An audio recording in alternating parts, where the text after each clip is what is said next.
بسم الله الرحمن الرحيم. الحمد لله كما علمنا أن نحمد، وأصلي وأسلم على خير خلقه سيدنا محمد لأحد.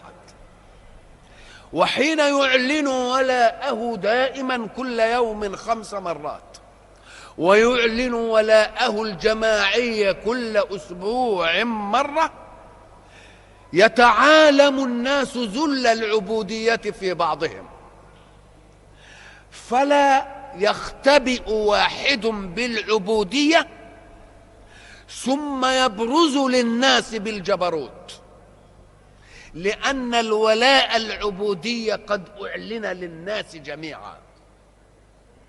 وحين يتحرك الإنسان في الأرض يتحرك لنفسه ولمن يعول، ويتحرك لمن لا يقدر على الحركة، تقديرا أنه إذا لم يقدر على الحركة أن يتحرك له سواه.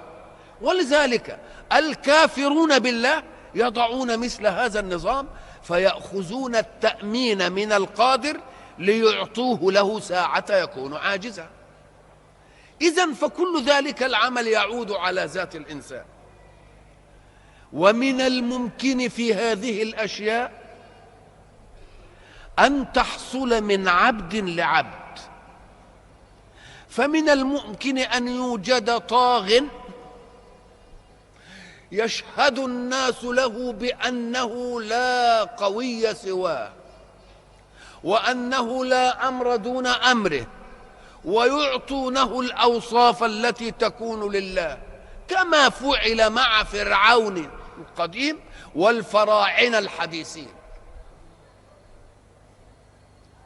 وقد يأتي عبد لعبد ليقف أمامه خاضعا ذليلا، وربما انحنى، وربما سجد بين يديه قربانا له وإعلانا للولاء،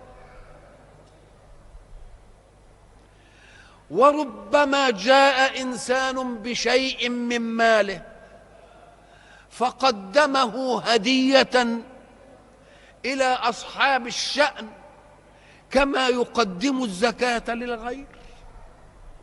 وربما يأتي عبد ليحج إلى بيت عبد ويسجل اسمه في سجل التشريفات إعلانا للولاء، كما يذهب المؤمن إلى بيت ربه.